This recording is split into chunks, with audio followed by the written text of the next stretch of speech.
नमस्कार, आप देख रहे हैं लोकोत्तर न्यूज और मैं हूं आपके साथ हर्षिता। झारखंड के सरायकेला खरसावा में केंद्रीय शिक्षा मंत्री धर्मेंद्र प्रधान ने एनसीईआरटी की पुस्तकों को लेकर बड़ा बयान दिया है। उन्होंने कहा कि सर्वोच्च न्यायालय और भारत की न्याय व्यवस्था के उल्लेख को लेकर चिंता जताई गई है।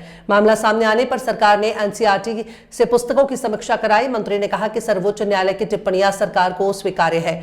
उन्होंने इस पर खेद भी व्यक्त किया, साथ ही संबंधित अधिकारियों के खिलाफ कार्रवाई की बात कही है। झारखंड के सरायकेला खरसावा में केंद्रीय शिक्षा मंत्री धर्मेंद्र प्रधान ने एनसीईआरटी की पुस्तकों को लेकर प्रतिक्रिया दी है। उन्होंने कहा कि सर्वोच्च न्यायालय और भारत की न्याय प्रणाली के संदर्भ में की गई सामग्री चिंता का विषय है। जब यह मामला सरकार के संज्ञान में आया तब तुरंत पुस्तकों की समीक्षा के निर्देश दिए गए। एनसीईआरटी से पूरे प्रकरण की जांच कराई गई है। मंत्री ने कहा कि आज सर्वोच्च न्यायालय द्वारा की गई टिप्पणियां को स्वीकार्य है। उन्होंने इस पूरे घटनाक्रम पर खेद व्यक्त किया। उनका कहना है कि शिक्षा व्यवस्था में ऐसी त्रुटियां नहीं होनी चाहिए। उन्होंने आश्वासन दिया कि संबंधित अधिकारियों के खिलाफ उचित कार्रवाई की जाएगी। सरकार यह सुनिश्चित करेगी कि भविष्य में ऐसी स्थिति दोबारा उत्पन्न न हो।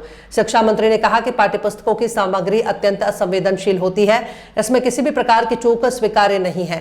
उन्होंने कहा कि छात्रों को सही और संतुलित जानकारी मिलना चाहिए। सरकार शिक्षा की गुणवत्ता को लेकर प्रतिबद्ध है।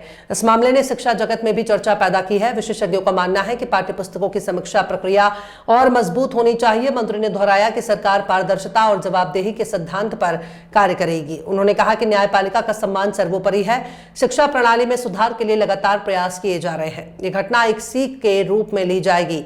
सरकार भविष्य में ऐसी त्रुटियों को रोकने के लिए आवश्यक कदम उठाएगी।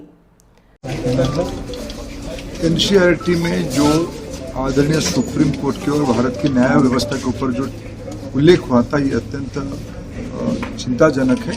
हमारे सामने ये जब संज्ञान में आया, हमने उसको तुरंत एनसीईआरटी को सारी किताबों को विड्रॉ करवाया और इसमें जो आज माननीय न्यायपालिका ने, सर्वोच्च न्यायपालिका ने जो टिप्पणी दिया है वो हमारे लिए मान्य है। सरकार उसके प्रति दायित्ववान है। मैं उसके लिए खेद प्रकट करता हूँ और एनसीईआरटी के संबंधित व्यक्तियों के ऊपर कार्रवाई भी होगी और ऐसे परिस्थिति आगे ना बने उसकी सरकार चिंता करेगी। सर